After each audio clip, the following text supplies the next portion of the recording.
Hi, I'm Corey Leffler with the Scripps National Spelling Bee. You may have heard that vocabulary is now a part of the national finals and many regional bees, and you may wonder what this means for your school bee. First things first, it means you have a choice to incorporate vocabulary or a choice to keep your spelling bee spelling only. To help you make that choice, in this video, the first in our Teacher's Aid series, I'll show you how to obtain the new vocabulary materials and how to use them to hold oral vocabulary rounds in your classroom or school spelling bees. To obtain your vocabulary materials, log in to spellingbee.com. If your school is enrolled with us, the Spelling Bee organizer at your school has the login information. This is what you'll see after you log in. Select Teacher Materials on the left side of the page. Here you'll find links to download the PDF versions of the Classroom Pronouncer Guide and the School Pronouncer Guide, word lists for use in school-level bees. You'll see we have 2 editions of each guide, one that's spelling only and one that incorporates vocabulary.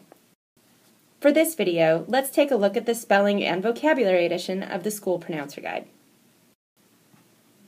If you've used the School Pronouncer Guide in the past, you'll notice that it looks similar to versions from previous years. But if you look closer, you'll find prompts to include oral vocabulary rounds. In your School Pronouncer Guide, oral vocabulary rounds begin on page 77. In your Classroom Pronouncer Guide, they begin on page 44. This video is posted to YouTube, which means that your students can see it too. To protect the integrity of your school bee, we're showing you a pretend page.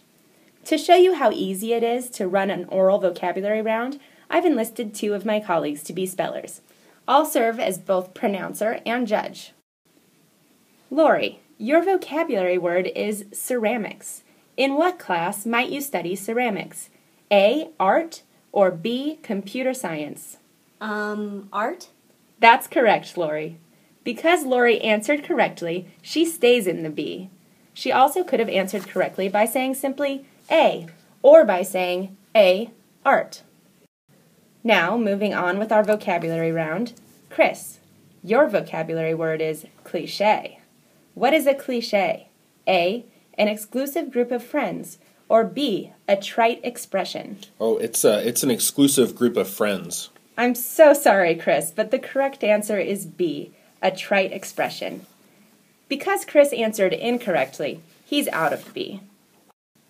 If you want to do an oral vocabulary round, here are some points to keep in mind. The Classroom Pronouncer Guide features 2 levels of oral vocabulary content. Each level has 25 words. In the School Pronouncer Guide, we provide 3 levels of oral vocabulary content. Again, each level has 25 words.